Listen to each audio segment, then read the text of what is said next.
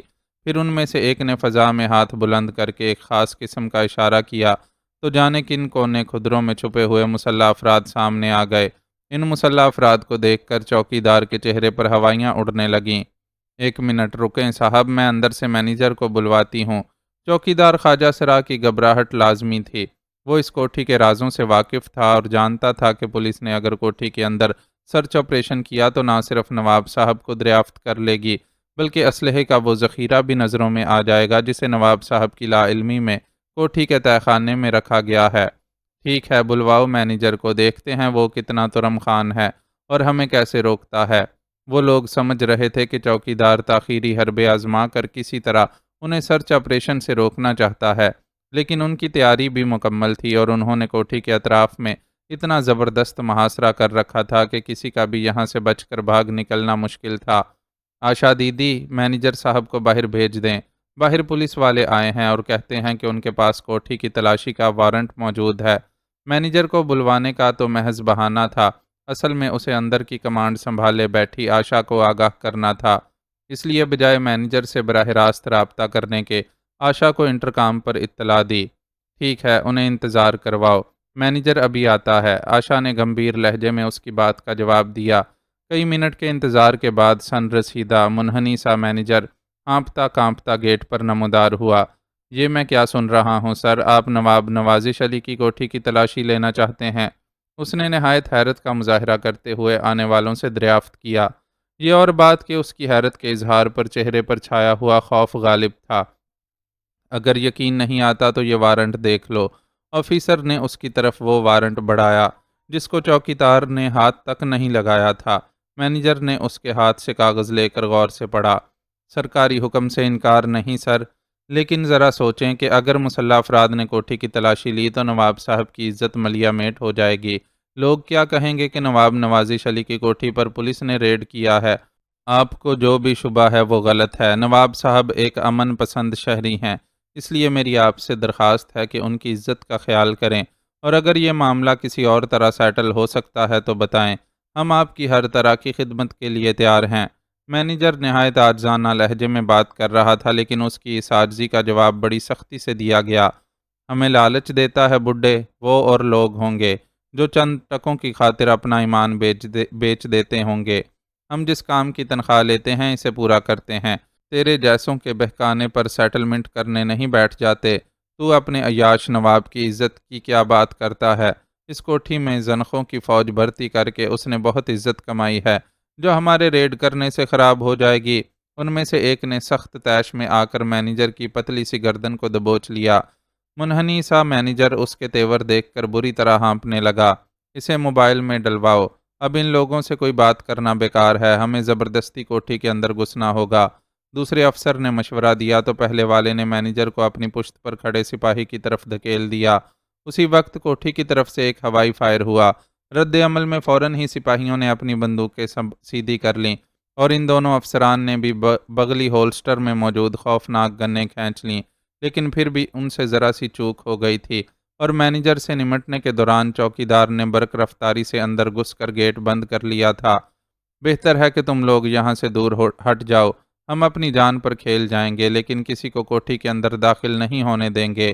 Fire کی آواز معدوم ہوتے ہی اندر سے کسی نے چیخ کر کہا، قانون کے مقابل آ کر تم لوگ اپنے لیے مشکلات کھڑی کر رہے ہو۔ کوٹھی پوری طرح محاصرے میں ہے اور ہماری نظروں میں آئے بغیر چڑیا کا بچہ بھی باہر نہیں نکل سکتا، اس لیے بہتر ہوگا کہ ہمیں اندر آنے کا راستہ دے دو۔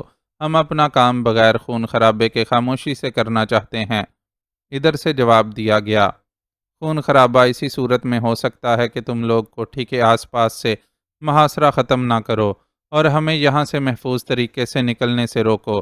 ہمارے لیے جان دینا اور لینا کوئی مشکل بات نہیں ہے، لیکن یاد رکھو کہ اگر تم نے ہماری بات نہیں مانی تو نواب نوازش علی اور اس کی فیملی بے موت ماری جائے گی۔ اپنی بات نہ ماننے کی صورت میں ہم انہیں ایک ایک کر کے ہلاک کر دیں گے۔ اندر سے مزید جارحانہ لہجے میں دھمکی دی گئی۔ ہم اس دھمکی میں آنے والے نہیں ہیں، ابھی کچھ دیر پہلے ہی چوکیدار نے ہمیں بتایا ہے کہ نواب صاحب کوٹھی میں موجود نہیں ہیں۔ ادھر والوں کو بھی سب حقیقت حال سے آگاہی تھی لیکن محض وقت لینے کے لیے یہ جواب دیا۔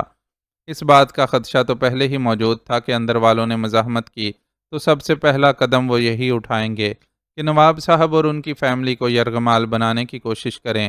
جاوید علی نے انہیں حالات سے جس حد تک آگاہ کیا تھا اس کے مطابق نواب نوازش علی کی فیملی محفوظ تھی، لیکن خود ان کی اور ان کے ایک جانثار خواجہ سرا کی حفاظت کے لیے جاوید علی کچھ نہیں کر سکا تھا اور وہ بدستور خطرے میں تھے۔ تم سے جھوٹ کہا گیا تھا، سچ یہ ہے کہ نواب نوازش علی، اس کی فیملی اور اس کی وفادار ملازمہ اب بھی اندر موجود ہے۔ اگر تم نے ہماری بات نہ مانی تو وہ سب اپنی جان سے چلے جائیں گے۔ اندر سے جواب دیا گیا، ہم تمہاری بات کا یقین نہیں کر سکتے، تم ثبوت دینے کے لیے نواب صاحب کو کوٹھی کی چھت پر لے آؤ تاکہ ہم انہیں اپنی آنکھ سے دیکھ سکیں۔ ادھر سے مطالبہ کیا گیا، تم نے ہمیں بیوقوف سمجھ رکھا ہے کیا؟ ہمیں معلوم ہے کہ جیسے ہی ہم میں سے کوئی نواب صاحب کو لے کر کوٹھی کی چھت پر پہنچے گا تمہارا سنائپرز اسے شوٹ کر دے گا۔ اندر سے چلاتی ہوئی آواز میں جواب دیا گیا۔ ایک گھنے درخت کی شاخوں میں بیٹھا جاوید علی اس آواز کو شناخت کر سکتا تھا۔ وہ یقینی طور پر آشا تھی جو اس وقت دہشت گردوں کے اس ٹولے کی کمانڈ سنبھالے ہوئے تھی۔ اس سے کہو کہ نواب صاحب کو چھت کی بجائے اوپری منزل کی سامنے والی کھڑکی میں لے کر آئے۔ کھڑکی میں وہ خود کو چھت کے مقابلے میں خاصا محفوظ سمجھے گی۔ آگے میرا کام ہے کہ میں انہیں کس طرح سنبھالتا ہوں۔ اس موقع پر جاوید علی نے اپنی خاموشی توڑ کر باہر موجود آفیسر سے رابطہ کر کے اسے مشورہ دیا۔ آفیسر نے فوراً اس مشورے پر عمل کیا کیونکہ وہ جانتا تھا کہ اصل مسئلہ نواب صاحب اور ان کے وفادار خواجہ سرا کا ہے۔ اس خواجہ سرا کے بارے میں یقین سے نہیں کہا جا سکتا تھا کہ وہ زندہ بھی ہے یا نہیں۔ خواتین کے بارے میں البتہ معلوم تھا کہ وہ محفوظ ہیں اور انہیں ان کی فکر کرنے کی ضرورت نہیں ہے۔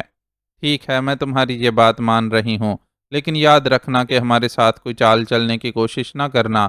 آفیسر کے مطالبے کے جواب میں آشا نے تھوڑا سا توقف کیا، پھر دھمکی دیتے ہوئے بولی، دھوکے کی صورت میں فوراً ہی نواب صاحب کو گولی مار دی جائے گی اور اس کے بعد باقی لوگوں کو بھی۔ ہماری جانیں تمہیں کسی صورت سستی نہیں پڑیں گی اور ہم یہاں سے زندہ نہیں نکل سکے تو کسی اور کا جیون بھی نہیں بچے گا۔ ٹھیک ہے، ہم نے سب سن لیا ہے، پہلے تم نواب صاحب کو تو سامنے لاؤ، پھر ہم دوسرے مسئلوں پر بات کریں گے۔ مجاز آفیسر نے اسے جواب دیا۔ آشا کی دھمکیوں کے پیچھے موجود خوف اس سے پوشیدہ نہیں رہا تھا، لیکن اس معاملے کو نہایت احتیاط سے ہینڈل کرنے کی ضرورت تھی۔ کوٹھی میں محصور مجرم اسی کیفیت سے گزر رہے تھے جن سے کسی بند کمرے میں موجود بلی گزرتی ہے۔ اس محصور و مجبور بلی سے پلٹ کر پنجہ مارنے کا اندیشہ رہتا ہے، اور یہاں بھی سب کی نہیں تو کم از کم نواب نوازش علی اور کاجل کی زندگی خطرے میں تھی۔ اخلاقی بے راہ روی کے باوجود ابھی تک اس بات کا کوئی ثبوت نہیں ملا تھا کہ نواب صاحب ملک دشمن کارروائیوں میں ملوث ہیں، بلکہ آثار سے یہی لگتا تھا کہ ان کی کمزوریوں سے فائدہ اٹھاتے ہوئے ان کی لا علمی میں انہیں استعمال کیا جا رہا ہے۔ ادھر درخت پر چھپا جاوید علی پوری طرح ہوشیار تھا۔ اس نے نواب صاحب کو کوٹھی کی بالائی منزل پر پہنچانے کی تجویز اس لیے پیش کی تھی کہ اسے معلوم تھا وہاں تک پہنچنے کے لیے اسی راستے سے گزرنا پڑے گا جہاں وہ گھات لگائے بیٹھا تھا۔ امکان یہی تھا کہ نواب صاحب کو بالائی منزل پر آشا خود لے کر جائے گی، البتہ وہ اپنی معاونت کے لیے ایک دو افراد کو ساتھ رکھ سکتی تھی، اور محفوظ پوزیشن پر ہونے کی وجہ سے جاوید علی کے لیے دو تین افراد سے بیک وقت نمٹنا بالکل بھی مشکل نہیں تھا۔ وہ راستے پر آنکھیں جما کر بیٹھ گیا۔ اس کے اندازے کے برخلاف وہاں سے نواب صاحب اور آشا کے نمودار ہونے کے بجائے دو اسلحہ بردار خواجہ سرا بھاگتے ہوئے آئے۔ اس نے ان کے پیچھے دیکھنے کی کوشش کی، حد نظر تک کوئی اور موجود نہیں تھا۔ شاید آشا نے خود اوپر جانے سے پہلے ان دونوں کو جائزہ لینے کے لیے بھیجا تھا، یا یہ بھی ممکن تھا کہ وہ لوگ اپنے دعوے کی سچائی ظاہر کرنے کے لیے اوپر موجود خواتین کو اپنی تحویل میں لینے کی کوشش میں اس طرف آئے ہوں۔ جاوید علی چاہتا تو آسانی سے ان دونوں کو نشانہ بنا سکتا تھا، لیکن مسئلہ یہ تھا کہ ان کو ذکر پہنچتے ہی آشا تیار ہو جاتی اور خطرے کو بھانپنے کے بعد ادھر کا رخ نہ کرتی۔ بذریعہ طاقت ان لوگوں کے لیے کوٹھی پر قبضہ کر لینا کچھ مشکل نہیں تھا، لیکن وہ وہاں موجود بے گناہ انسانوں کی جانیں کسی صورت ضائع نہیں کر سکتے تھے۔ ان ساری مصلحتوں کے پیش نظر اس نے ان دونوں کو اپنی پہنچ میں ہونے کے باوجود اوپر جانے سے نہیں روکا۔ اوپر موجود خواتین کی طرف سے ویسے بھی اسے اطمینان تھا کہ وہ نواب صاحب کی خوابگاہ میں محفوظ و مامون ہیں۔ نزدیک سے گزرنے پر اس نے خواجہ سراؤں کو شناخت کر لیا تھا۔ وہ مدھو اور نندنی تھیں، مبینہ طور پر مقتول شالنی کی وفادار اور اب آشا کی فرما بردار۔ مدھو اور نندنی کے وہاں سے جاتے ہی آشا نواب صاحب کے ساتھ کچھ اس طرح منظر پر آئی کہ اس نے نواب صاحب کو پسٹل کی زد میں لے رکھا تھا، اور لڑکھڑاتے ہوئے نواب صاحب ایک دوسرے خواجہ سرا کے سہارے آگے بڑھ رہے تھے۔ پسٹل کے علاوہ آشا کے شانے سے ایک خوفناک کلاشنکوف بھی لٹک رہی تھی، جبکہ اس کی ساتھی بھی پوری طرح مسلح تھی۔ صاف لگتا تھا کہ وہ لوگ مرنے اور مارنے کے لیے پوری طرح تیار ہیں۔ جاوید علی سنبھل گیا اور اس کے بے آواز پسٹل سے گولی نکل کر آشا کے پسٹل والے ہاتھ میں پیوست ہو گئی۔ پسٹل ایک جھٹکے سے اس کے ہاتھ سے نکل کر دور جا گرا اور اس نے کراہتے ہوئے اپنے زخمی ہاتھ کو دوسرے ہاتھ سے تھام لیا۔ جاوید علی اس کا رد عمل دیکھنے کے لیے رکا نہیں، بلکہ فوراً ہی دوسرے خواجہ سرا پر گولی داغ دی۔ یہ اتفاق ہی تھا کہ خواجہ سرا اپنے بچاؤ کے لیے نواب صاحب کو چھوڑ کر نیچے بیٹھ گیا، اور وہ گولی جو شاید اس کے نچلے جسم کے کسی حصے پر پیوست ہوئی تھی اس کے سر میں گھس گئی، جس کے جان لیوا ہونے میں کوئی شک ہی نہیں کیا جا سکتا تھا۔ مدہوش نواب صاحب بھی اس کے سہارے سے محروم ہوتے ہی زمین بوس ہو گئے تھے اور حالت کی سنگینی سے بے خبر خاک چاٹ رہے تھے۔ آشا نے البتہ زخمی ہونے کے باوجود کارکردگی دکھانے کی کوشش کی اور شانے سے لٹکی کلیشن کو اتارنے لگی، لیکن اس کی یہ کوشش جاوید علی نے ناکام بنا دی۔ اس بار اس کی چلائی ہوئی گولی نے آشا کے بازو کو نشانہ بنایا تھا۔ دونوں ہاتھ زخمی ہونے کے بعد وہ مجبور تھی اور مقابلے پر ڈٹ نہیں سکتی تھی، اس لیے شدید تکلیف میں مبتلا ہونے کے باوجود بھاگ کر خود کو محفوظ کرنے کی کوشش کی، لیکن یہ کوشش بھی جاوید علی نے ناکام بنا دی۔ وہ درخت سے چھلانگ لگا کر براہ راست آشا کے اوپر کودا تو وہ دونوں اس طرح زمین بوس ہو گئے تھے کہ آشا جاوید کے نیچے دبی ہوئی تھی۔ تم لوگوں کو یہ حرکت بہت مہنگی پڑے گی، صرف ہم دونوں کو زیر کر لینے سے تمہیں کامیابی نہیں ملے گی، ہمارے علاوہ اور بھی ہیں جو نواب صاحب اور ان کی فیملی کو مار ڈالیں گے۔ مغلوب ہو جانے کے باوجود اس نے جاوید علی کو دھمکانے کی کوشش کی اور مزید بولی، اوپر میرے ساتھی موجود ہیں، یہ جو کچھ تم نے کیا ہے اگر انہیں اس کے بارے میں خبر ہو گئی تو نواب صاحب کی بیویاں اور بیٹی اپنی جان سے جائیں گی۔ اس کے انداز گفتگو سے ظاہر تھا کہ وہ جاوید علی کو رنجنی کی حیثیت سے شناخت نہیں کر سکی ہے۔ ظاہر ہے ایک سجے بنے خواجہ سرا اور زور آور لڑکے میں مماثلت تلاش کرنا آسان تھا بھی نہیں، اس لیے اس کا دھوکہ کھا جانا سمجھ آتا تھا۔ یقیناً اس کے بارے میں وہ یہی اندازہ لگا سکی تھی کہ وہ باہر موجود فورس کا کوئی کمانڈو ہے جو کسی طرح کوٹھی میں داخل ہونے میں کامیاب ہو گیا ہے۔ نواب صاحب کی فیملی کا ذکر چھوڑو اور فی الحال اپنی فکر کرو، اگر تم نے میری بات نہیں مانی تو میری تیسری گولی سیدھی تمہارے بھیجے میں اترے گی۔ آشا کے منہ پر ایک زوردار تھپڑ لگاتے ہوئے اس نے اسے جواب دیا۔ رد عمل میں آشا نے اس پر لاتیں چلانے کی کوشش کی۔ وہ چونکہ کوٹھی میں ڈرائیور کے فرائض انجام دیتی تھی، اس لیے دیگر خواجہ سراؤں کی طرح زرق برق لباس کی بجائے ڈرائیور کی چست یونیفارم زیب تن کرتی تھی۔ اس وقت بھی اس کے جسم پر یونیفارم موجود تھی، جو خون آلود ہونے کے باوجود اسے چستی کا مظاہرہ کرنے میں مدد دے رہی تھی اور بھاری برکم زنانہ لباس کی طرح حرکت میں مزاحم نہیں تھی۔ بہرحال اس کی مزاحمت جاوید علی کے سامنے کوئی حیثیت نہیں رکھتی تھی۔ اپنے بدن پر اس کی ٹانگوں کے وار سہنے کے بعد اس نے آشا کو گھونسوں اور مکوں پر رکھ لیا۔ چند سیکنڈ کے اندر ہی وہ بے بس نظر آنے لگی۔ ناک سے بہتے خون اور چہرے پر پڑنے والی ضربوں نے اس کے خوبصورت چہرے کو بھیانک بنا دیا تھا۔ جاوید علی نے اسے چھوڑا اور پہلے زمین پر خاک چاٹتے نواب صاحب کو گھسیٹ کر پھولوں کے ایک کنج کے پیچھے اس طرح لٹا دیا کہ وہ کسی کی نظر میں نہ آ سکیں، ورنہ اگر آشا کے ساتھیوں میں سے کوئی اس طرف آ نکلتا تو ایک بار پھر نواب صاحب کو یرغمال بنا کر ان کے لیے مسائل کھڑے کر دیے جاتے۔ نواب صاحب کی طرف سے مطمئن ہونے کے بعد اس نے آشا کو پسٹل کی زد پر لے کر کھڑا ہونے پر مجبور کیا۔ زخمی آشا نے بمشکل اس کے حکم کی تعمیل کی۔ اب جاوید علی کا رخ بالائی منزل کی طرف جاتی سیڑھیوں کی طرف اس حال میں تھا کہ آشا کو اس نے ڈھال کے طور پر اپنے آگے لگا رکھا تھا اور آشا کی کلاشن کوف اب اس کے شانے پر لٹکی ہوئی تھی۔ سیڑھیاں چڑھ کر اوپر جاتے ہوئے اسے احساس ہو گیا کہ مدھو اور نندنی نواب صاحب کی اس خوابگاہ کا دروازہ کھولنے کی کوشش میں مصروف ہیں، جہاں شازمین اور نواب صاحب کی بیگمات نے پناہ لے رکھی ہے۔ اس نے آشا کو ٹہوکا لگا کر رفتار بڑھانے کا اشارہ کیا۔ اس کے قدموں کی واضح آہٹیں سن کر یقیناً مدھو اور نندنی متوجہ ہو گئی تھیں۔ چنانچہ جیسے ہی وہ سیڑھیاں چڑھ کر اوپر پہنچے، اس نے مدھو کو سامنے کھڑا پایا، لیکن یقینی طور پر وہ اس صورتحال کے لیے تیار نہیں تھی۔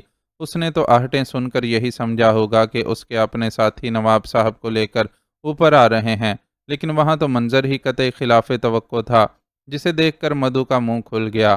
تم اور نندنی اپنے ہتھیار پھینک دو، ورنہ یہ اپنی جان سے جائے گی۔ اس کے سنبھلنے سے پہلے جاوید علی نے اسے حکم دیا۔ اس نے ایک نظر بے بس آشا کو دیکھا اور ہتھیار پھینک دیا۔ باتوں کی آواز سن کر نندنی بھی وہیں آ گئی اور اسے بھی اس حکم کی تعمیل کرنی پڑی۔ اب تم دونوں دیوار کی طرف منہ کر کے کھڑی ہو جاؤ۔ جاوید علی نے دوسرا حکم سنایا، ناچار اس کی بھی تعمیل کرنی پڑی۔ جاوید علی آشا سمیت ان کے قریب پہنچا اور پسٹل کا دستہ دونوں کے سروں پر آزما کر انہیں انٹا غفیل کر دیا۔ اس کام سے فارغ ہو کر اس نے نواب صاحب کی خوابگاہ پر مخصوص انداز میں دستک دی۔ فوراً ہی شازمین نے دروازہ کھول دیا۔ وہ خاصی خوفزدہ محسوس ہو رہی تھی۔ خوابگاہ کے محفوظ ہونے کے باوجود شاید اسے ڈر رہا ہوگا کہ کہیں مدھو اور نندنی اس کا دروازہ کھولنے میں کامیاب نہ ہو جائیں۔ تم تینوں خواتین مل کر ان دونوں کو کسی کمرے میں بند کرو اور دوبارہ بیڈ روم میں جا کر خود کو بند کر لو۔ جاوید علی نے اسے ہدایت دی اور خود تیزی سے آشا سمیت ایک کھڑکی کی طرف بڑھ گیا۔ اسے احساس تھا کہ اس کے بازو میں دبی آشا زخموں سے مسلسل بہتے خون کے باعث کمزور سے کمزور ہوتی جا رہی ہے، اس لیے مزاحمت کے قابل نہیں رہی ہے، لیکن اسے آشا کے بے ہوش ہونے سے پہلے ہی کچھ کرنا تھا۔ وہ دشمن کی چال اسی پر الٹنے جا رہا تھا۔ کوٹھی میں موجود تمام خواجہ سراؤں کو آگاہ کیا جاتا ہے کہ ان کی لیڈر آشا میرے قبضے میں ہے، اور اگر تم لوگوں نے ہتھیار نہ ڈالے تو یہ اپنی جان سے جائے گی۔ ایک ایسی کھڑکی کا انتخاب کرنے کے بعد جہاں کم از کم گیٹ پر موجود چوکیدار واضح طور پر آشا کو دیکھ سکے، اس نے بلند آواز میں اعلان کیا۔ اس کا یہ اعلان باہر موجود اپنے ساتھیوں کے لیے بھی اشارہ تھا کہ اندر کے حالات کافی حد تک اس کے کنٹرول میں ہیں، اس لیے وہ اپنی کارروائی کر سکتے ہیں۔ فوراً ہی رد عمل ظاہر ہوا اور باہر موجود مسلح قانون کے رکھوالوں نے کوٹھی کی طرف پیش قدمی شروع کر دی۔ فضا یکدم ہی مختلف قسم کے ہتھیاروں کی آوازوں سے گونجنے لگی۔ اس گونج میں نحیف پڑتی آشا کا قہقہا منفرد اور چونکا دینے والا تھا۔ جاوید علی حیران سا اس کی طرف متوجہ ہوا۔ تم لوگ یہاں سے لاشوں اور ملبے کے ڈھیر کے سوا کچھ حاصل نہیں کر سکو گے۔ یہ تمہاری غلط فہمی ہے کہ باہر موجود میرے ساتھی میری جان بچانے کے لیے ہتھیار ڈال دیں گے۔ میں پہلے ہی انہیں بتا کر آئی ہوں کہ انہیں زیر ہونے کی صورت میں کیا کرنا ہے۔ وہ ابھی اتنا ہی کہہ پائی تھی کہ دھماکے سے سنائی دینے لگے۔ یہ دھماکے ان آوازوں سے قطعی مختلف تھے جو اب تک مختلف ہتھیاروں کے چلنے کی صورت میں سنائی دیتے رہے تھے۔ ان دھماکوں نے صرف فضا کو ہی نہیں لرزا دیا تھا، بلکہ کوٹھی کی عمارت کو بھی ہلا کر رکھ دیا تھا۔ لرزتی عمارت کے ساتھ جاوید علی نے خود اپنا وجود بھی ڈگمگاتا ہوا محسوس کیا، اور بس یہ آخری احساس تھا۔ اس کے بعد اسے کچھ ہوش نہیں رہا۔ ڈگمگاتی ریزہ ریزہ ہوتی عمارت کا ملبہ جو اس پر آ گرا تھا، اور اس کی سانسوں کا سلسلہ رک سا گیا تھا۔ شہریار بے قراری سے ادھر ادھر ٹہل رہا تھا۔ کراچی میں جو کچھ ہوا تھا اس کی رپورٹ اسے بھی مل چکی تھی۔ نواب نوازش علی کی کوٹھی پر پولیس کی مدد سے کیے جانے والے سی ایف پی کے ریڈ کے عجیب و غریب نتائج نکلے تھے۔ جاوید علی کی فراہم کردہ معلومات اور حالات کے جائزے سے جو تصویر سامنے آئی تھی، اس کے مطابق نفسیاتی اور اخلاقی بیماریوں کے شکار نواب نوازش علی کو شالنی نے، جو کہ مبینہ طور پر را کی ایجنٹ تھی، کچھ اس طرح سے اپنے جال میں پھانسا تھا کہ عملاً وہ اس کا مطیع ہو کر رہ گیا تھا، لیکن اسے خود بھی اس حقیقت کی خبر نہیں تھی۔ خوبصورت خواجہ سراؤں کے جھرمٹ میں اسے احساس ہی نہیں ہو پاتا تھا کہ اس کی ناک کے نیچے اس کی کوٹھی میں کیا کھیل کھیلا جا رہا ہے۔ شالنی نے کچھ اس طرح سے جال بچھایا تھا کہ نواب کی کوٹھی ایک طرف تو انتہا پسند ہندو خواجہ سراؤں کا ٹھکانہ بن گئی تھی، اور دوسری طرف وہ اسلحے کی ذخیرہ اندوزی جیسے خطرناک کاموں کے لیے اس کوٹھی کا استعمال کر رہے تھے۔ کوٹھی میں موجود تقریباً سارے خواجہ سرا انتہا پسند تنظیم کے رکن تھے، صرف چند ایسے تھے جنہیں حقائق کا علم نہیں تھا، اور نہایت غیر محسوس طور پر انہیں اس رنگ میں رنگنے کی کوشش کی جا رہی تھی۔ کسی خاص موقع پر جب کوٹھی میں ان انتہا پسند خواجہ سراؤں کا اجتماع ہوتا تو نواب صاحب کو شراب اور کسی خوبصورت خواجہ سرا کے ذریعے مدہوش کر دیا جاتا۔ نواب صاحب کا خاندان تو ویسے ہی عملی طور پر کوٹھی کی نچلی منزل سے کٹا ہوا تھا، چنانچہ وہ لوگ مزے سے اپنی کارروائیاں جاری رکھتے۔ کوٹھی کے وسیع و عریض تہہ خانے میں انہوں نے اپنی خونی دیوی کا مجسمہ رکھ چھوڑا تھا، اور مخصوص تاریخوں پر وہیں اپنی بھیانک رسومات انجام دیتے تھے۔ اس موقع پر باہر سے بھی تنظیم کے کارکن خواجہ سرا جمع ہوتے تھے، البتہ کوٹھی میں موجود خواجہ سراؤں کو اس محفل سے دور رکھا جاتا تھا۔ یہ تہہ خانہ ہتھیاروں کی ذخیرہ اندوزی کے لیے بھی بے حد موزوں جگہ تھی۔ ہتھیاروں کی آمد و رفت کے لیے بھی اجتماعات والی ترکیب استعمال کی جاتی۔ بعد میں پکڑے جانے کا ڈر اس لیے نہیں ہوتا تھا کہ نواب صاحب کو تو تہہ خانے میں جھانکنے کی فرصت نہیں تھی، اور ملازمین میں سے بھی صرف چند ایک ہی جو محرم راز تھے اس طرف جا سکتے تھے، ورنہ تہہ خانہ مقفل رہتا تھا۔ جاوید علی کے کہنے پر جب کوٹھی پر ریڈ کیا گیا تو حالات میں بڑی تبدیلی آ چکی تھی۔ ان تبدیل شدہ حالات کے بارے میں ایک خواجہ سرا نے معلومات فراہم کیں۔ شالنی کی موت کے بعد ورما نے براہ راست آشا سے رابطہ کیا تھا اور اسے حکم دیا تھا کہ رنجنی نامی خواجہ سرا پر خصوصی نظر رکھے، لیکن کاجل کی ملی بھگت سے رنجنی غائب ہو گئی تھی۔ آشا نے اس پر بے حد تشدد کیا کہ کسی طرح وہ رنجنی کے بارے میں معلومات فراہم کر دے، لیکن کاجل نے زبان نہیں کھولی۔ تشدد کی انتہا پر جب اس کا ضبط جواب دے گیا تو اس نے صرف اتنا اعتراف کیا کہ رنجنی کوٹھی میں ہی موجود ہے، کہاں ہے اس بارے میں کچھ بتائے بغیر ہی وہ مر گئی۔ ان لوگوں نے اپنے اندازے کے مطابق شازمین کو رنجنی کے غیاب میں ملوث سمجھتے ہوئے اس کے کمرے وغیرہ کی تلاشی لی، لیکن وہاں انہیں کوئی نہیں ملا۔ ابھی وہ لوگ غور ہی کر رہے تھے کہ آیا وہ شازمین پر زور زبردستی کر کے رنجنی کے بارے میں کچھ اگلوا سکتے ہیں یا نہیں کہ کوٹھی پر پولیس کا ریڈ ہو گیا۔ آشا سمیت چند سرکردہ خواجہ سراؤں نے اپنی دیوی کی قسم کھا کر بہت عرصے پہلے شالنی کے سامنے یہ عہد کیا تھا کہ بدترین حالات میں بھی وہ کبھی خود کو زندہ قانون کے ہاتھ نہیں لگنے دیں گے، اور تہہ خانے سے بھی کوئی کچھ حاصل نہیں کر سکے گا۔ چنانچہ جب فورس کے افسر کی طرف سے یہ مطالبہ ہوا کہ آشا نواب صاحب کو لے کر سامنے آئے تو آشا اس بات پر عمل کرنے سے پہلے اپنے دو معاونین کو یہ حکم دے کر گئی کہ اس کے زیر ہونے کی صورت میں تہہ خانے کو تباہ کر دیا جائے۔ نامساعد حالات میں کی جانے والی تباہی کا یہ منصوبہ شالنی کی زندگی سے ہی طے شدہ تھا، اور اس کے لیے انتظامات بھی کیے گئے تھے، اس لیے ان لوگوں کو عمل کرنے میں چند سیکنڈ ہی لگے۔ تباہ ہونے والا اسلحے کا ڈھیر ہولناک تباہی کا سبب بنا۔ کوٹھی کی عمارت لمحوں میں زمین بوس ہو گئی۔ نچلی منزل پر موجود کوئی شخص زندہ نہیں بچا۔ ملبے کے ڈھیر سے صرف یہی ایک خواجہ سرا شدید زخمی حالت میں زندہ ملا تھا جس نے انہیں یہ معلومات فراہم کی تھیں۔ بعد میں وہ بھی زخموں کی تاب نہ لا کر مر گیا تھا۔ لون میں بے ہوش پڑے نواب صاحب اپنی بدقسمتی یا خوش قسمتی سے تباہ ہوتی عمارت سے اڑ کر سر پر لگنے والے ایک نوکیلے پتھر کی وجہ سے زندگی کی جنگ ہار گئے تھے، اور شاید یہ ان کے حق میں اچھا ہی ہوا تھا۔ ورنہ زندہ رہنے کی صورت میں انہیں جس ذلت اور رسوائی سے گزرنا پڑتا، اسے وہ اپنی تمام تر اخلاقی کجروی کے باوجود سہ نہیں سکتے تھے، کیونکہ لاکھ بگڑے ہوئے صحیح تھے تو ایک عزت دار خاندان کے چشم و چراغ، جن کے ہاں اپنی تمام تر عیش پرستی کے باوجود وطن سے غداری کا تصور نہیں کیا جا سکتا تھا۔ ان کی دونوں بیگمات اور بیٹی شازمین اس تباہی میں بالکل محفوظ رہی تھیں۔ وہ تینوں ترچھے ہو کر گرنے والے چھت کے ایک بڑے حصے کے نیچے اس طرح محفوظ ہو گئی تھیں کہ انہیں ایک خراش تک نہیں آئی تھی۔ البتہ دہشت نے انہیں بے ہوش ضرور کر دیا تھا۔ معمولی سی طبی امداد کے نتیجے میں وہ تینوں ہوش میں آ گئی تھیں اور فی الحال انہیں دارالامان بھجوا دیا گیا تھا۔ کانوینٹ میں زیر تعلیم نواب صاحب کے بیٹے کراچی پہنچتے تو ماں بہن کی ذمہ داری سمیت جائیداد کا قبضہ خود نمٹا لیتے۔ اس پورے آپریشن میں کلیدی کردار ادا کرنے والا جاوید علی بری طرح متاثر ہوا تھا اور شدید زخمی حالت میں ہنوز ہسپتال کے انتہائی نگہداشت والے حصے میں زیر علاج تھا۔ کرنل توحید نے بذات خود اس کے علاج کے لیے خصوصی ہدایات دی تھیں اور واضح طور پر کہا تھا کہ اگر یہاں اس کا علاج ممکن نہیں ہوا تو علاج کے لیے اسے بیرون ملک بھی بھجوایا جا سکتا ہے۔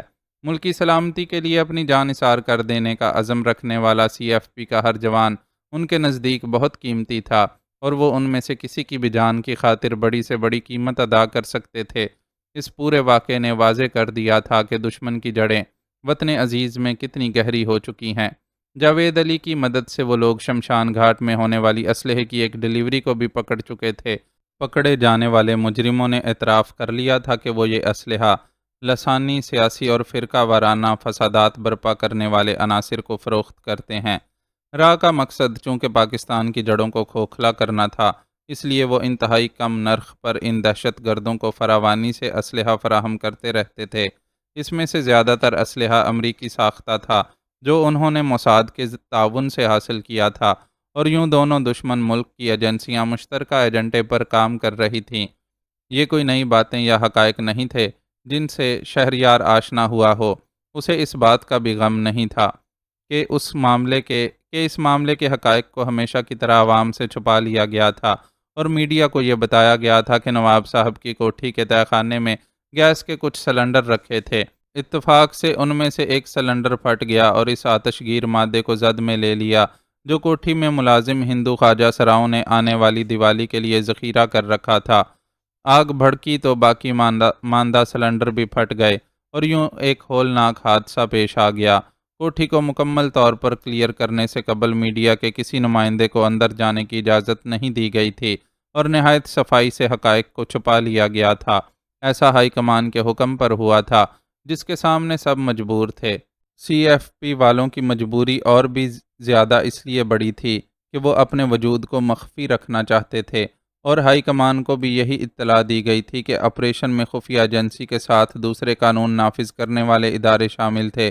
اس رازداری کے پیچھے کیا مصلحت تھی یہ تو ہائی کمان کو ہی معلوم ہوگی، لیکن اپنی جان کی بازی لگانے والے اس لیے کڑتے رہے تھے کہ اس کے مقابلے میں اگر بھارت میں دہشت گردی کی کوئی معمولی سی بھی واردات ہوتی تو بھارت کھل کر پاکستان پر الزام لگاتا۔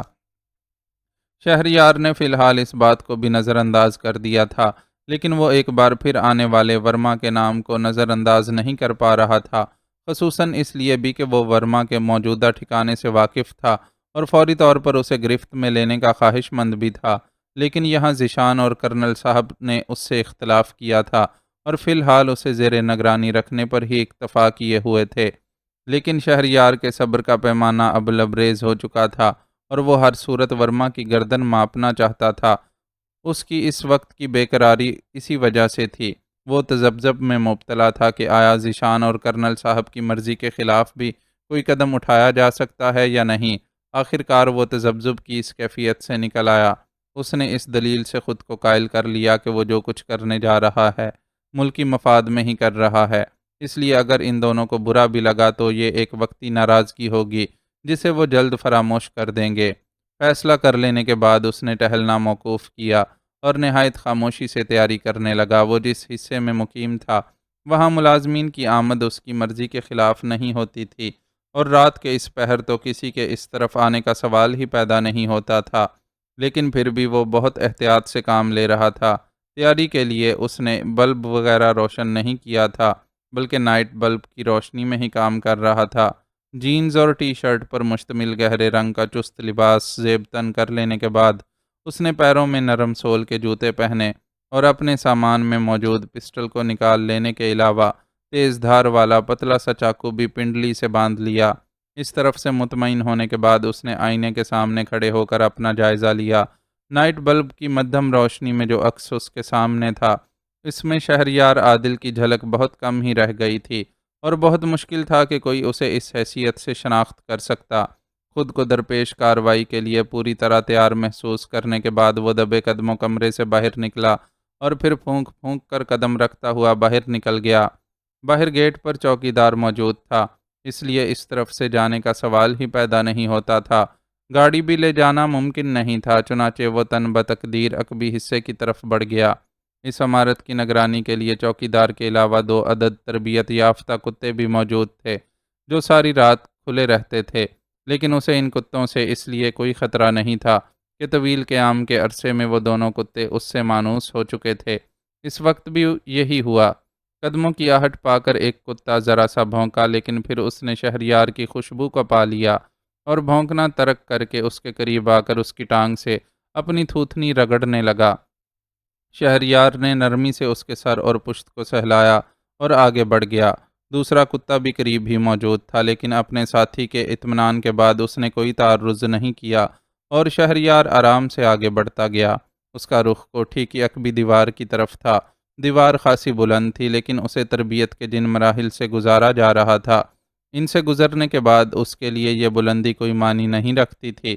وہ نہایت سہولت کے ساتھ دیوار کے پار اتر گیا اور تیز تیز قدموں سے آگے بڑھنے لگا۔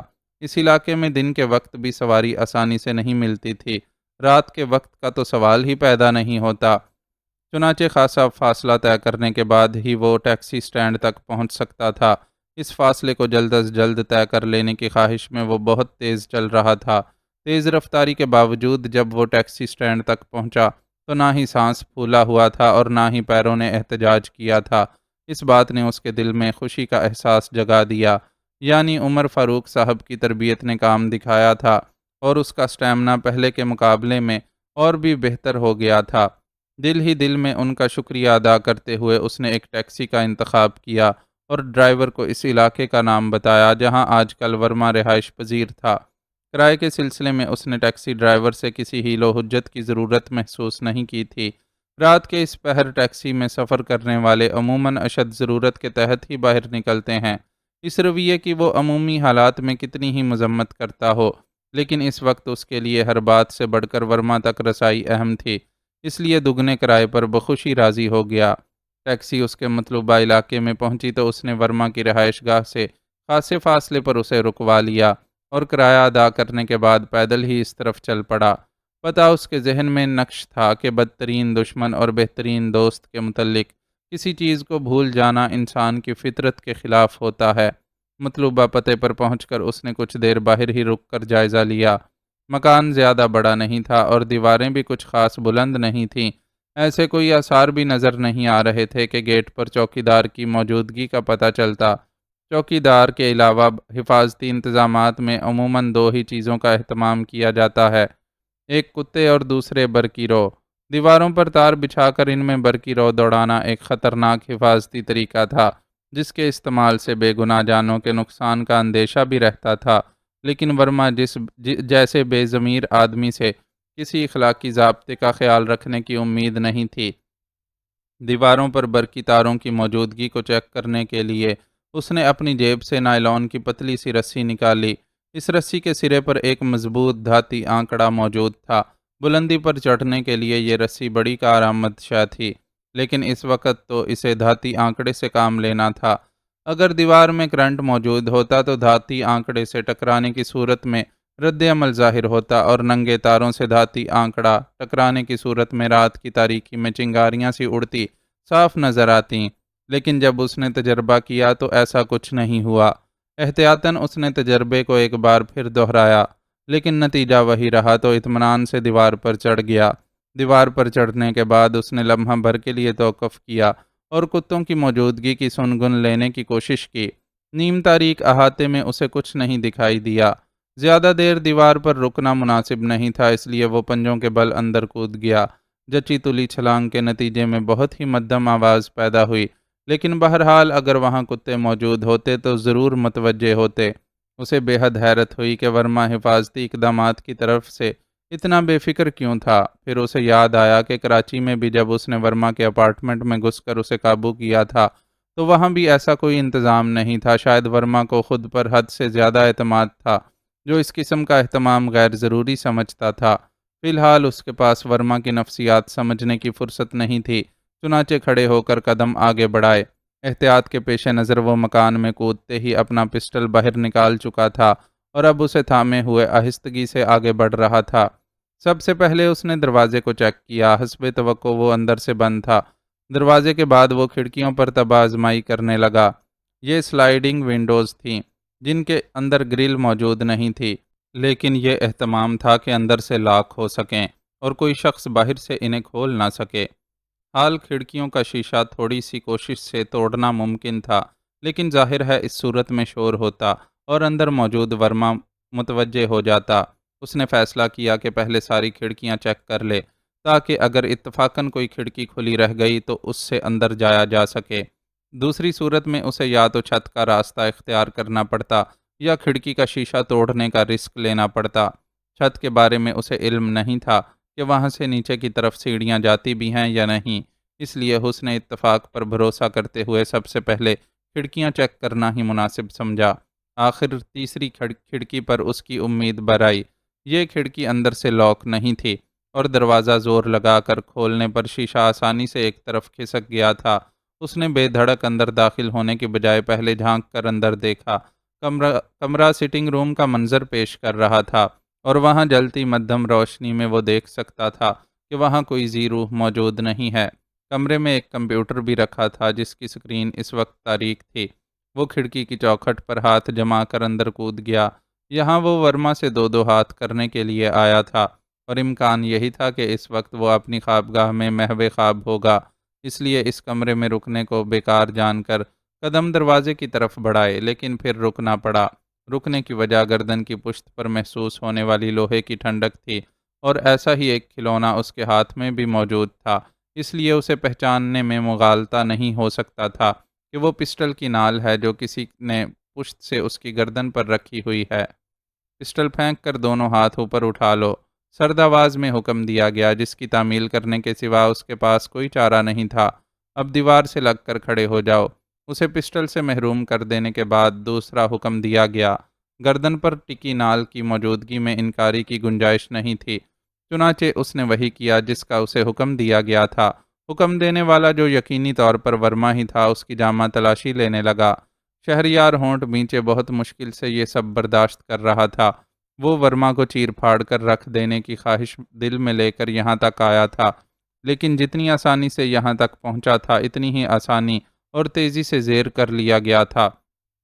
بالکل ایسا لگ رہا تھا کہ ورما پہلے سے ہی گھات لگائے بیٹھا تھا اور اس کے اندر داخل ہوتے ہی ایکشن میں آ گیا تھا اور اب اپنے نفرت انگیز وجود کے ساتھ اس کی تلاشی لے رہا تھا۔ اس کام کے لیے وہ اپنا صرف ایک ہاتھ استعمال کر رہا تھا، دوسرے ہاتھ میں اس نے بدستور پسٹل تھام رکھا تھا اور اوپر سے نیچے تک ہاتھوں کے سفر کے ساتھ ساتھ پسٹل کا سفر بھی جاری تھا۔ وہ اس کی جیبوں میں اڑسا سامان نکال چکا تھا اور اب اس کا ہاتھ اس پیر پر متحرک تھا جس کے ساتھ اس نے تیز دھار والا چاقو باندھ رکھا تھا۔ ہاتھ اس مقام تک پہنچا تو ورما کی مشتاق انگلیوں نے فوراً ہی چاقو کی موجودگی کا اندازہ لگا لیا اور تیزی سے اس کی پینٹ کا پائچہ اوپر چڑھا کر چاقو کو بے نقاب کر دیا۔ یہ وہ لمحہ تھا جب شہریار کو محسوس ہوا کہ ورما کی توجہ اپنے پسٹل سے زیادہ اس کے چاقو پر مبذول ہے، چنانچہ اس نے ذرا بھی تاخیر کیے بغیر ایکشن میں آنے کا فیصلہ کیا اور چاقو بندی ٹانگ کو پھرتی سے حرکت دے کر پیچھے کی طرف اس طرح گھمایا کہ تلاشی لیتا ورما اس کی زد میں اچھی طرح آ جائے۔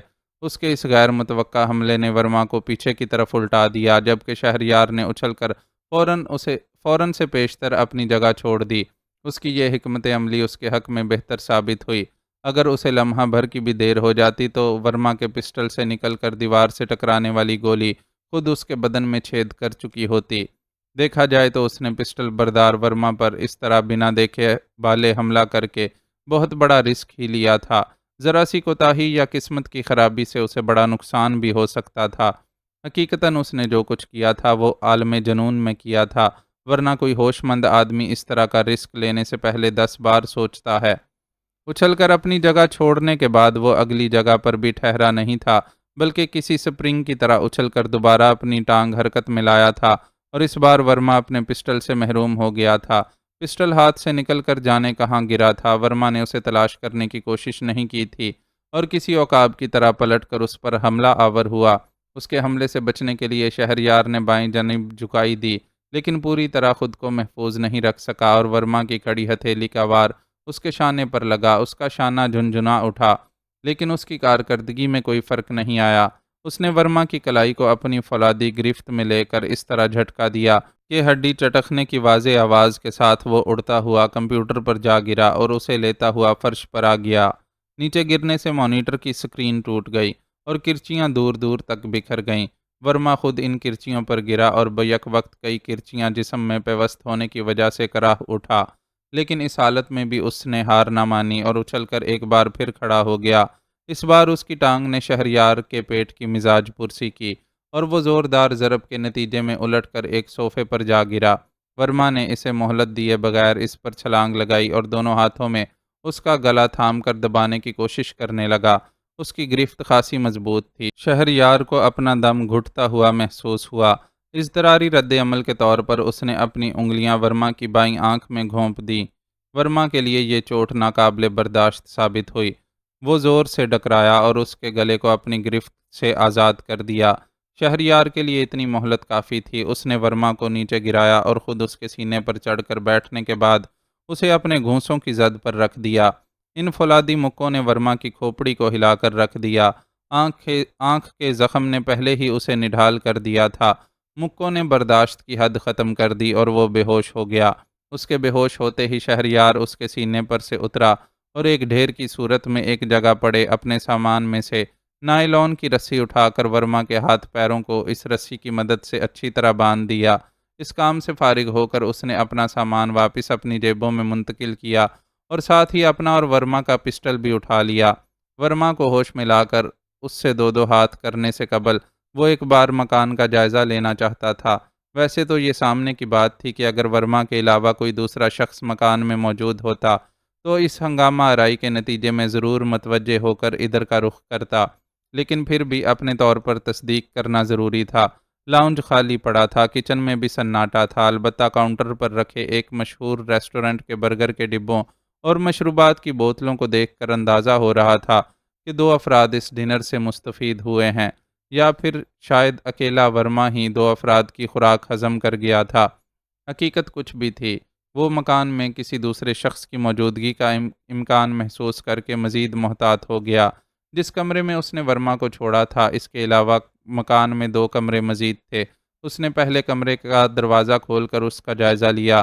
کمرہ کسی ذی نفس سے خالی تھا۔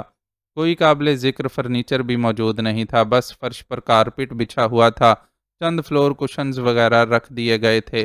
اس نے احتیاطاً پردوں کے پیچھے بھی دیکھ ڈالا، کیونکہ اتنا اندازہ تو وہ کر چکا تھا کہ پہلے کمرے میں جب وہ کھڑکی کے ذریعے داخل ہونے کے بعد اسے خالی سمجھ کر دروازے کی طرف بڑھنے کی غلطی کر بیٹھا تھا، اس وقت ورما پردے کے پیچھے چھپا ہوا تھا اور چپکے سے باہر نکل کر اسے قابو میں کر لیا تھا۔ با احتیاط پردوں کے پیچھے جھانک لینے کے بعد بھی جب اسے وہاں کوئی نہ ملا تو وہ اس کمرے سے نکل کر اگلے اور آخری کمرے کی طرف بڑھ گیا۔ ہینڈل دبا کر دروازہ کھولتے ہی اسے پہلی نظر میں نیلگوں روشنی میں بستر پر محو استراحت نیم عریاں لڑکی نظر آ گئی۔ لڑکی شاید گدھے گھوڑے سب بیچ کر سو رہی تھی، اس لیے اسے مکان کے اندر ہونے والے کسی واقعے کی خبر نہیں ہو سکی تھی۔ شہریار پھرتی سے اس کے قریب پہنچا اور پسٹل کی نال اس کی کنپٹی پر رکھ دی۔ لڑکی کی طرف سے کوئی رد عمل ظاہر نہ ہوا اور وہ اسی طرح گہری نیند سوتی رہی۔ اے اٹھو، شہریار نے اس کا بازو پکڑ کر جھنجھوڑا۔ سونے دو نا، پہلے ہی تم پیمنٹ سے ڈبل وصول کر چکے ہو اور اب پھر تنگ کر رہے ہو، بڑے گندے آدمی ہو۔ اس نے آنکھیں نہیں کھولیں، البتہ جھنجھلا کر جو کچھ بولی اس سے شہریار نے اندازہ لگا لیا کہ وہ کوئی کال گرل ہے جسے ورما شب بسری کے لیے لایا ہے اور خوب اچھی طرح نچوڑ ڈالا ہے۔ اس نے ایک بار پھر لڑکی کا جائزہ لیا اس کے نقش و نگار خوبصورت تھے، لیکن ساتھ ہی چہرے پر ایسی کرختگی پائی جاتی تھی جو پیشہ ور عورتوں کا خاصہ ہوتی ہے۔ قریب سے دیکھنے پر اس کی عمر کے بارے میں بھی اسے اندازہ ہو رہا تھا کہ وہ کوئی نوعمر لڑکی نہیں بلکہ 35-40 کے درمیان کی پختہ عورت ہے، جس نے اپنے آپ کو اس حد تک سنبھال کر رکھا ہوا ہے کہ کم از کم جسمانی ساخت کے اعتبار سے لڑکی ہی محسوس ہو رہی تھی۔ شہریار نے ایک بار پھر اسے اٹھانے کی کوشش کی۔ او یار، میں نہیں اٹھ سکتی، میں نے انجیکشن لگا لیا ہے، اب صبح ہی اٹھوں گی، اس نے بند آنکھوں کے ساتھ ہی کہہ کر کروٹ بدل لی تو شہریار کو حقیقت سمجھ میں آئی۔ وہ عورت شاید کسی قسم کے نشے کی عادی تھی اور وہ نشہ لے چکی تھی، اس لیے ارد گرد سے غافل تھی۔ اس کے اور ورما کے درمیان ہونے والی جھڑپ کی آوازیں اگر اس کے کانوں تک پہنچی بھی ہوں گی تو اس نے نشے میں دھت ہونے کے باعث وجہ جاننے کی کوشش نہیں کی ہوگی۔ اس کی طرف سے قدرے مطمئن ہو کر اس نے ارد گرد کا جائزہ لیا اور پھر الماری کی طرف بڑھ گیا۔ الماری کھول کر ذرا سا جائزہ لینے پر اسے ایک دراز میں رکھی ٹائیاں نظر آ گئیں۔ اس نے 2 ٹائیوں کو نکالا اور اس کی مدد سے عورت کے ہاتھ پیر باندھ دیے۔ اب وہ اس لائق نہیں رہی تھی کہ بستر سے اٹھ کر اس کے کسی کام میں مداخلت کر سکتی۔ مزید احتیاط کے طور پر اس نے باہر نکل کر کمرے کا دروازہ بھی باہر سے بند کر دیا۔ یہ کمرہ، جو کہ یقینی طور پر ورما کے لیے بیڈ روم کا کام دے رہا تھا، خاص توجہ کا حقدار تھا اور اسے امید تھی کہ یہاں سے اسے بہت کچھ مل سکتا ہے، لیکن فی الحال اس کے پاس کمرے کی باریک بینی سے تلاشی لینے کی فرصت نہیں تھی۔ ورما کے بے ہوش اور بندھے ہوئے ہونے کے باوجود وہ زیادہ دیر اس سے غافل نہیں رہ سکتا تھا۔ وہ ایک سیکرٹ ایجنٹ تھا جو ہوش میں آ جاتا تو بندھے ہوئے ہاتھ پیروں کے باوجود بہت کچھ کر سکتا تھا۔ چنانچہ پہلے اس سے نمٹنا ضروری تھا۔ وہ واپس اس کمرے میں آ گیا جہاں ورما کو چھوڑا تھا۔ ان دونوں کے ٹکراؤ کے نتیجے میں کمرے کی حالت خاصی خراب تھی اور کئی چیزیں ادھر ادھر بکھری ہوئی تھیں، جن میں سب سے قابل ذکر زمین بوس ہو جانے والے مانیٹر کی اسکرین کی کرچیاں تھیں۔ موٹے تلے کے جوگرز کی وجہ سے وہ مزے سے ان کرچیوں کو رونتا ہوا ورما کے قریب پہنچا اور اس کا جائزہ لینے لگا۔ آنکھ پھوٹ جانے کے باعث بہنے والے خون نے اس کے چہرے کو بھیانک بنا دیا تھا۔ اس خون میں اس کے نتنوں سے بہنے والا خون بھی شامل ہو گیا تھا اور کنپٹی سے بہہ کر نیچے فرش تک پہنچ گیا تھا۔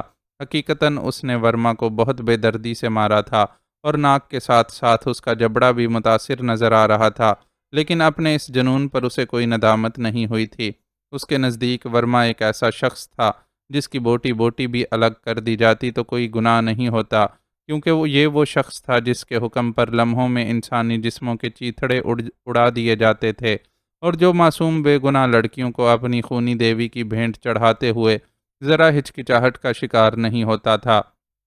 ورما پر ایک نفرت بری نظر ڈالتا ہوا وہ ملحقہ باتھ روم تک گیا اور وہاں سے آدھی بالٹی پانی بھر لایا۔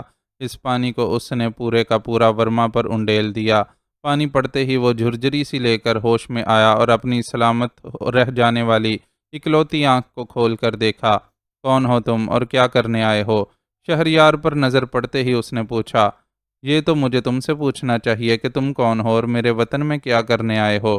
شہریار نے تلخی سے اسے جواب دیا۔ اوہ، تم کوئی سیکرٹ ایجنٹ ہو۔ میں نے غلطی کی کہ تمہیں کوئی چور اچکا سمجھا اور آسانی سے اندر آنے دیا، ورنہ اس وقت میری جگہ تم یہاں پڑے ہوتے۔ ورما نے نفرت انگیز لہجے میں جواب دیا۔ یعنی تم شروع سے جانتے تھے کہ میں تمہارے گھر میں گھسا ہوں؟ بالکل، اس مکان میں مختلف مقامات پر کلوز سرکٹ کیمرے موجود ہیں اور جیسے ہی کوئی کھلے گیٹ کے علاوہ کسی راستے سے مکان میں داخل ہونے کی کوشش کرتا ہے، میری رسٹ واچ میں فکس ایک ڈیوائس اشارہ دے دیتی ہے۔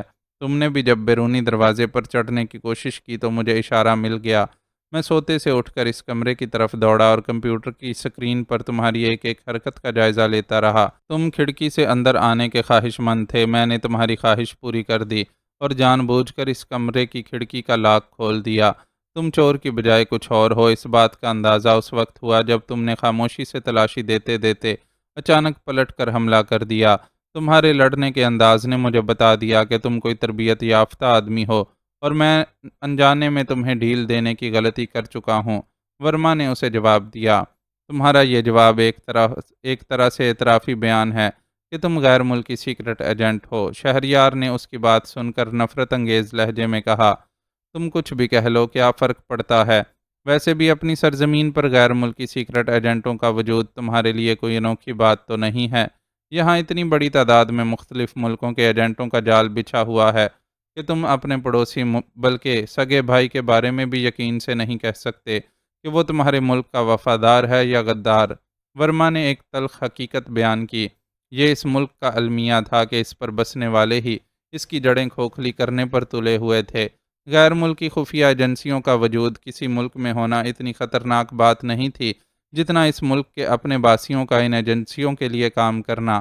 پیسے بلکہ بے تحاشا پیسے کی چمک لوگوں کے ایمان کو اس طرح ڈگمگا دیتی ہے کہ وہ اپنے ضمیر سمیت مادر وطن کا سودا کرنے میں کوئی حرج نہیں سمجھتے تھے۔ غداروں اور دشمنوں کو نیست و نابود کرنا ہی میری زندگی کا مشن ہے۔ جیسے میں تجھ تک پہنچا ہوں ویسے ہی دوسروں تک بھی پہنچ جاؤں گا۔ مجھے تانے دینے کی بجائے فی الحال تو اپنی خیر منا۔ ورما سے بے تحاشا نفرت تو اپنی جگہ تھی ہی۔ اس وقت اس کی بکواس سن کر وہ اور بھی طیش میں آ گیا اور ایک لات گھما کر اسے رسید کی۔ خیر میں نہیں، تم مناؤ۔ تم مجھے زیادہ سے زیادہ اتنا ہی نقصان پہنچا سکتے ہو کہ میری جان لے لو، لیکن اس کارنامے کے بعد خود تمہیں صحیح سلامت یہاں سے نکلنا نصیب نہیں ہوگا۔ ورما کے چہرے پر استہزائیہ مسکراہٹ تھی۔ زخمی آنکھ اور خون سے لتھڑے چہرے کے ساتھ مسکراتا وہ بہت ہی بھیانک لگ رہا تھا، لیکن اصل چیز اس کا اطمینان تھا۔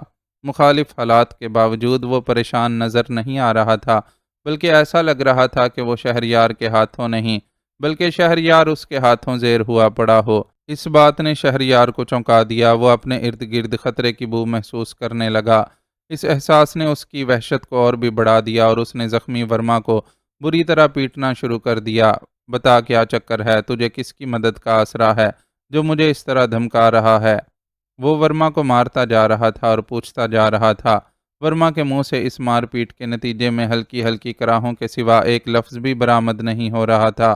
اسی اثنا میں فضا میں فائر کی آواز گونجی۔ لو وہ آ گئے۔ ورما نے تکلیف کے باوجود سلگھانے والی مسکراہٹ کے ساتھ سرگوشی سے کی۔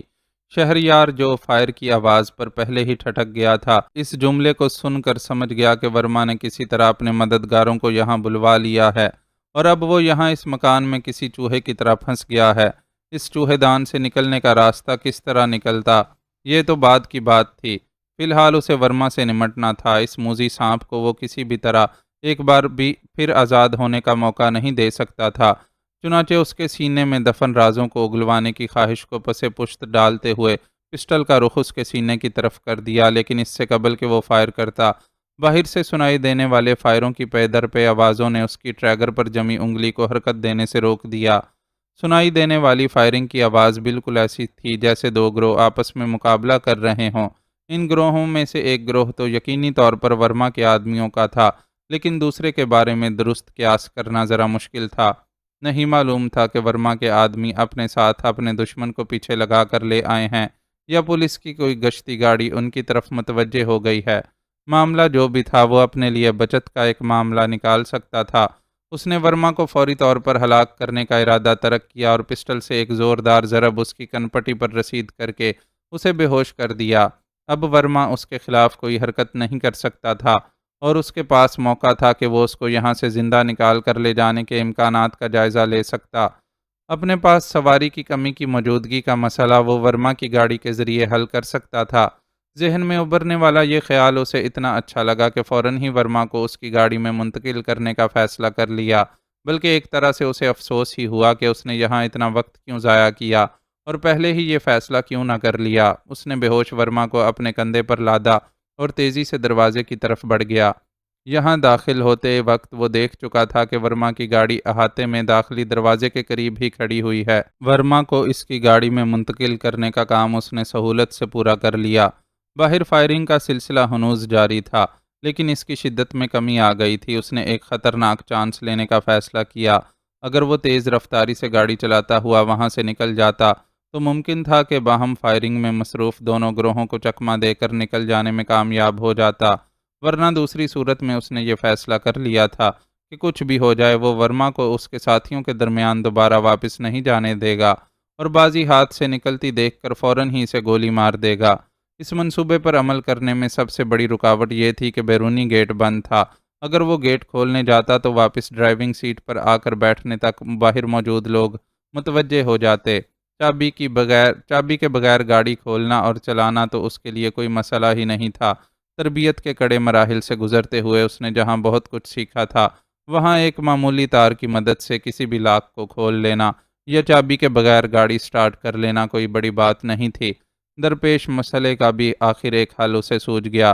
اس نے اپنے پاس موجود نائلون کی ڈوری نکالی اور گیٹ کی طرف بڑھ گیا۔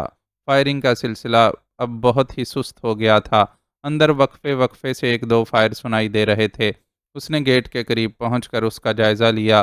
خوش قسمتی سے گیٹ اس نوعیت کا تھا کہ اس کے دونوں پٹ اندر کی طرف کھلتے تھے۔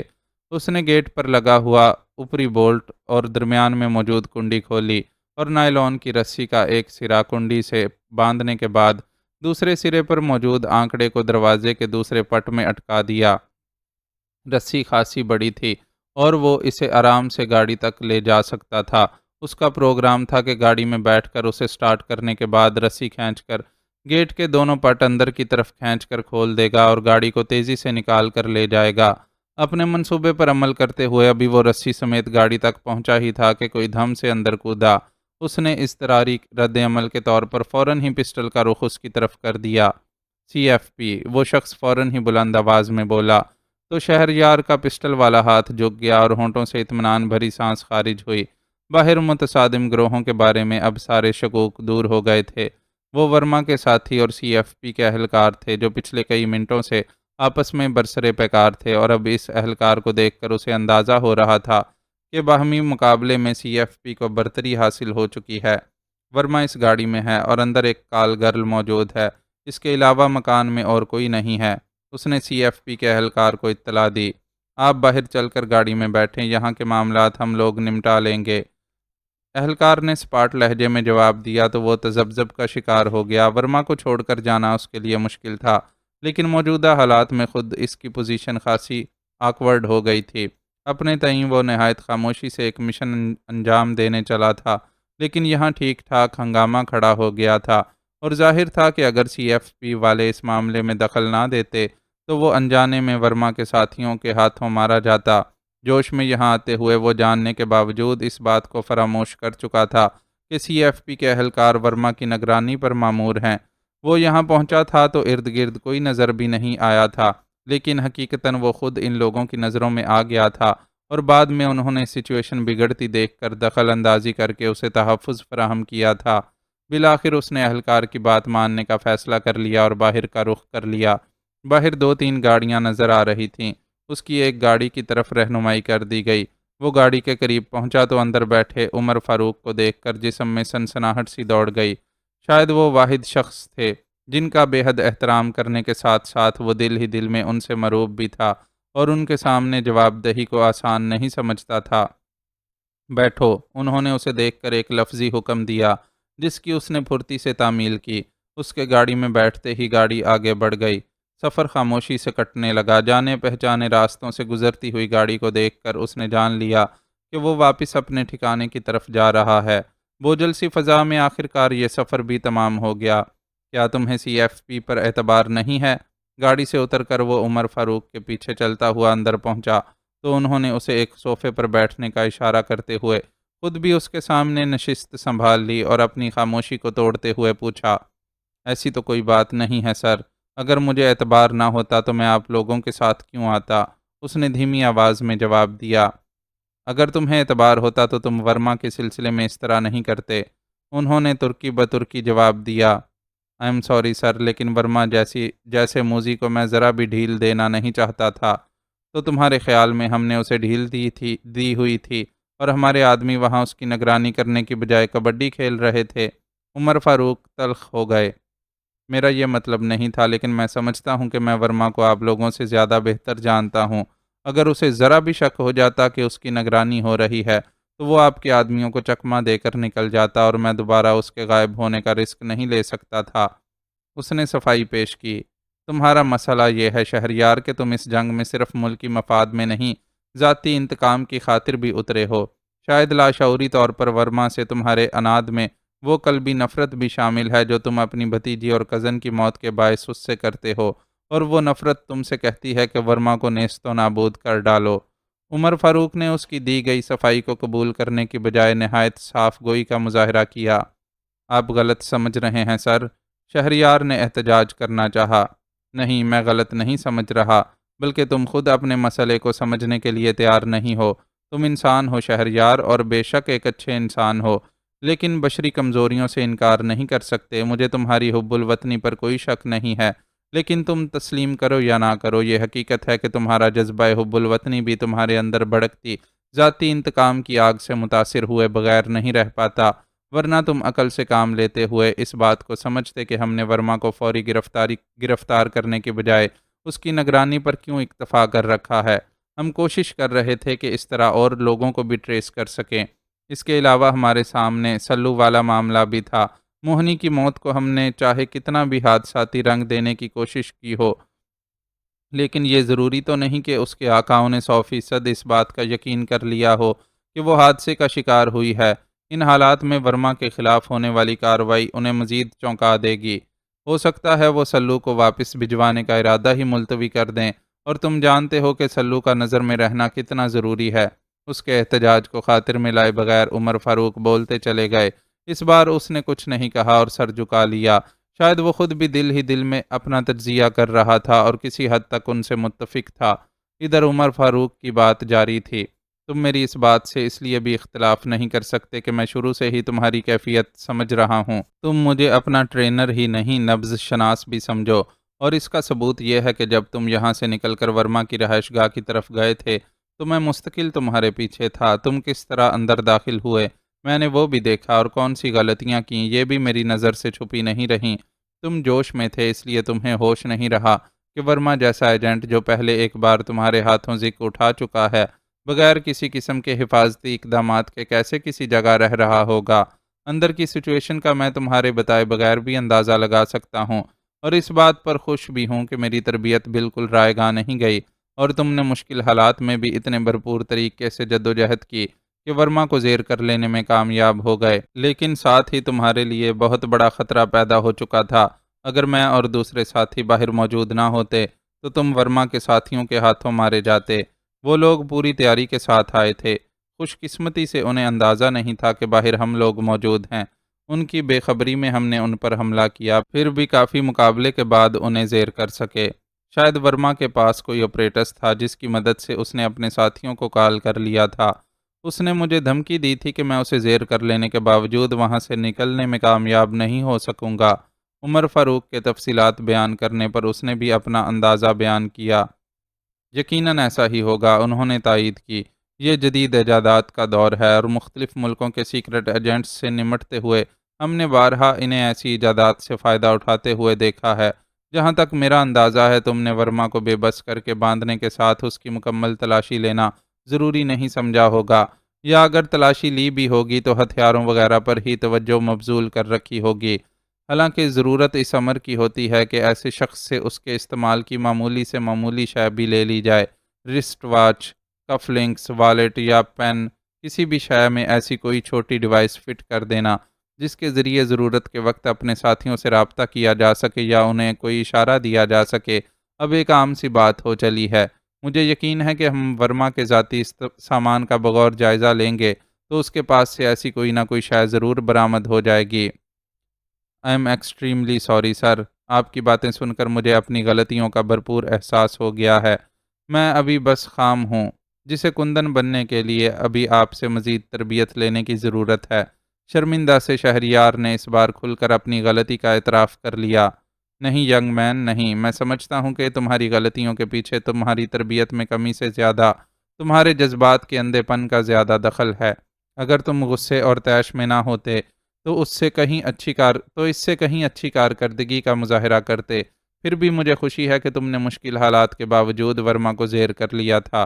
انہوں نے اصل مسئلہ بیان کرتے ہوئے ایک بار پھر اس کی کارکردگی کو سراہا۔ جو بھی بات ہو، لیکن میں آپ سے شرمندہ ہوں، اس لیے کہ میرے رویے کو آپ نے سی ایف پی پر بے اعتباری سے تعبیر کیا، حالانکہ میرے ذہن میں دور دور تک ایسا کوئی خیال نہیں تھا۔ اس نے ایک بار پھر معذرت خواہانہ انداز میں کہا، جانے دو، یہ کوئی مسئلہ نہیں ہے، لیکن تمہارے جذباتیت نے ایک بڑا نقصان کیا ہے۔ کہ تم CFP کے جوانوں کی نظر میں آ گئے ہو، جبکہ ہماری خواہش تھی کہ مکمل طور پر تبدیلی کا عمل پورا ہو جانے پر ہی تم یہاں سے نکلو اور اپنا کام شروع کرو۔ وہ بغیر طیش ظاہر کیے اس کی ایک اور حماقت کو سامنے لائے تو وہ حقیقتاً بے پناہ شرمندگی میں ڈوب گیا۔ اسے اچھی طرح اندازہ تھا کہ اسے تبدیلی کے مراحل سے گزارنے کے لیے کتنا کثیر سرمایہ خرچ کیا جا رہا ہے، اور اس کی معمولی سی حماقت اس سرمایہ کو ڈبو سکتی ہے۔ شرمندگی اتنی تھی کہ وہ اس بار معذرت بھی نہیں کر سکا، لیکن دل میں عہد ضرور کیا کہ آئندہ ممکنہ حد تک ان مخلص لوگوں کا تابع دار رہے گا اور کسی بھی حکم یا ہدایت سے روگردانی کرنے کی غلطی نہیں کرے گا۔ ایک معاملہ بگڑ گیا سو بگڑ گیا۔ ورما کی خفیہ نگرانی سے شاید ہم زیادہ فوائد حاصل کر سکتے تھے، لیکن اب جب کہ وہ ہماری کسٹڈی میں ہے تو بھی کچھ نہ کچھ تو اس سے اگلوا ہی لیں گے۔ اصل مسئلہ یہ ہے کہ ہمارے پاس لامحدود وسائل اور نفری نہیں ہے، لیکن مسائل ہر طرف ہیں۔ اظفر اور اس کی ٹیم کو ہم نے پیر آباد کے ساتھ والے جنگل میں بھیجا تھا اور وہاں سے ہمیں ان کی لاشیں موصول ہوئیں۔ بظاہر وہ سب حادثے کا شکار ہوئے اور جنگلی جانوروں کا نشانہ بن گئے، لیکن پوسٹ مارٹم کی رپورٹ کچھ اور کہہ رہی ہے۔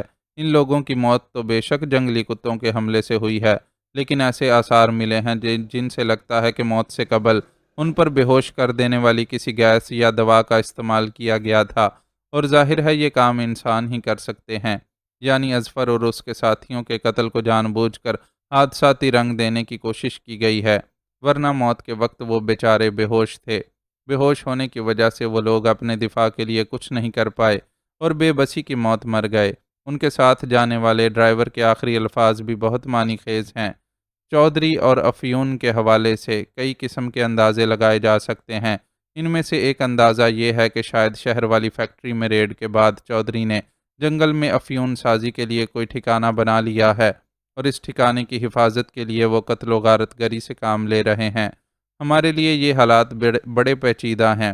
اظفر اور اس کے ساتھ جانے والے اہلکار بہت ہوشیار اور بہادر تھے، اور ان کے اتنی آسانی سے نشانہ بن جانے پر ہم سب کو سخت تشویش ہے۔ ہم اب ان جیسی کوئی ٹیم وہاں بھیجنے کی غلطی نہیں کر سکتے، کیونکہ یہ صاف ظاہر ہو چکا ہے کہ کسی تحقیقاتی ٹیم کو کور بھی انہیں محفوظ نہیں رکھ سکتا۔ اس کے بعد ہمارے پاس دو راستے بچتے ہیں۔ ایک یہ کہ کسی کے بھی علم میں لائے بغیر وہاں خفیہ طور پر ٹیم بھیجیں، لیکن ایسی ٹیم کے لیے حالات اس لیے زیادہ مخدوش ہوں گے کہ مقامی افراد کی مدد کے بغیر جنگل میں گھسنا خطرے کو دعوت دینا ہے۔ ہمارے لوگوں میں سے فی الحال کوئی ایسا نہیں ہے جو جنگلی حیات کا بھی ماہر ہو اور وہاں کام کر سکے، اس لیے میں تو کم از کم کسی ٹیم کو وہاں بھیجنے کی حماقت نہیں کر سکتا۔ اب رہ جاتا ہے دوسرا راستہ، یعنی جنگل میں باقاعدہ آپریشن کرنے کا۔ تو یہ اس لیے مشکل ہے کہ ہم کسی واضح ثبوت کے بغیر اتنا بڑا آپریشن کروانے کے متحمل نہیں ہو سکتے۔ اس قسم کے آپریشن کے لیے بڑے وسائل اور نفری درکار ہوتی ہے، اور ڈاکوؤں کی سرکوبی کے لیے جو آپریشن ہوا تھا، اسے اتنا زیادہ عرصہ نہیں ہوا کہ ہم پولیس ڈپارٹمنٹ کو دوبارہ اس کام کے لیے آمادہ کر سکیں۔ وہ اپنی ساری ناراضگی بھلا کر اب دوستانہ انداز میں مسائل کو ڈسکس کر رہے تھے۔ آپ صحیح کہہ رہے ہیں، اگر ہماری طرف سے ایسی کوئی درخواست کی گئی تو پولیس ڈپارٹمنٹ کا موقف ہوگا کہ حال ہی میں تو جنگل میں آپریشن ہوا تھا، اور اگر وہاں کوئی مشکوک سرگرمی جاری تھی تو اسے آپریشن کے دوران نظر میں آ جانا چاہیے تھا۔ اس نے عمر فاروق کی بات سے اتفاق کیا، پھر کچھ یاد آ جانے پر چونک کر بولا، مجھے یاد پڑتا ہے کہ اس آپریشن کے وقت ایک جوگی نما شخص خود بخود ہی پولیس والوں سے آ کر ملا تھا، اور اس نے پیشکش کی تھی کہ وہ پولیس والوں کو سیدھے ڈاکوؤں کے ڈیرے تک رہنمائی کرا دے گا۔ ایسا ہوا بھی تھا، اور پولیس کو ڈاکوؤں تک پہنچنے کے لیے بالکل بھی پریشانی نہیں اٹھانی پڑی تھی۔ یعنی وہ جنگل میں ادھر ادھر بھٹکے بغیر سیدھے مخصوص علاقے میں پہنچے تھے، اور سارا جنگل چھان مارنے کی ضرورت نہیں پڑی تھی۔ بعد میں مفرور ڈاکوؤں کی تلاش میں بھی جو آپریشن ہوا تھا وہ بھی محدود پیمانے پر ہوا تھا۔ اس وقت تو مجھے کوئی شک نہیں ہوا، لیکن اب احساس ہو رہا ہے کہ آپریشن کو محدود رکھنے کے لیے جان بوجھ کر وہ مخبر پولیس تک پہنچایا گیا تھا۔ دوسرے الفاظ میں ڈاکوؤں کو بلی چڑھا کر کوئی ان سے زیادہ اہم شے چھپائی گئی تھی، اور یہ بات بھی واضح ہے کہ جنگل میں بسنے والے ڈاکوؤں کی سرپرستی بھی چودھری کرتا ہے، اور وہاں جو گڑبڑ ہے وہ بھی اسی کی سرپرستی میں ہو رہی ہے۔ وہ حالات کا بالکل ٹھیک تجزیہ کر رہا تھا۔ یو آر رائٹ، لیکن مسئلہ یہ ہے کہ چودھری امریکہ جا کر بیٹھا ہوا ہے، اس لیے فی الحال ہم اس پر ہاتھ نہیں ڈال سکتے۔ عمر فاروق نے اس سے اتفاق کرتے ہوئے پیشانی مسلتے ہوئے کہا، چودھری پر ہاتھ نہیں ڈال سکتے تو کیا ہوا؟ اس کے گرگے تو ہمارے سامنے ہیں، ان میں سے کسی اہم مہرے کو قابو میں کریں اور اس کی زبان کھلوائیں۔ اس طریقے سے مجھے امید ہے کہ ہم کسی بڑے جھنجٹ میں پڑے بغیر زیادہ معلومات حاصل کر سکیں گے۔ اس نے مشورہ دیا جو عمر فاروق کے دل کو بھی لگا۔ تم ٹھیک کہہ رہے ہو، میں ذیشان سے یہ معاملہ ڈسکس کروں گا۔ تم اب جاؤ اور آرام کرو، رات کا بہت تھوڑا حصہ ہی باقی بچا ہے، صبح سے پھر تمہیں اپنی روٹین پر عمل کرنا ہوگا۔ اس سے اتفاق کرتے ہوئے انہوں نے شفقت بھرے لہجے میں حکم دیا تو اس نے فوراً ہی اپنی جگہ چھوڑ دی۔ شہریار، وہ ابھی دروازے کے قریب ہی پہنچا تھا کہ ان کی پکار نے اسے پلٹنے پر مجبور کر دیا۔ یس سر، تم ہمارے لیے بہت قیمتی ہو بیٹا، ہم تمہیں میدان جنگ میں اتارنے کے لیے تیار ضرور کر رہے ہیں، لیکن ہمیں تمہاری سلامتی بھی عزیز ہے۔ تم نڈر اور بہادر ہو، یہ اچھی بات ہے، لیکن پھر کبھی خود کو اس طرح اندھے خطرے میں ڈالنے کی حماقت نہیں کرنا، خصوصاً اس وقت تک جب تک تمہیں اجازت نہیں دی جاتی۔ تمہیں ابھی بہت کچھ کرنا ہے، اور تمہارے جیسا شخص اپنے ٹیلنٹ کے مطابق کام کیے بغیر ضائع ہو جائے، اس سے زیادہ افسوسناک بات کیا ہوگی؟ ان کے انداز میں اس کے لیے محبت ہی محبت تھی۔ اس محبت پر اس نے اپنا دل گداز ہوتا محسوس کیا۔ بہت سے رشتوں سے محروم ہو جانے کے باوجود وہ خوش قسمت تھا کہ محبت سے کبھی محروم نہیں رہا، اور وہ کسی نہ کسی شکل میں اسے ملتی رہی تھی۔ آپ بے فکر رہیں، اب آپ کو ایسی کوئی شکایت نہیں ہوگی۔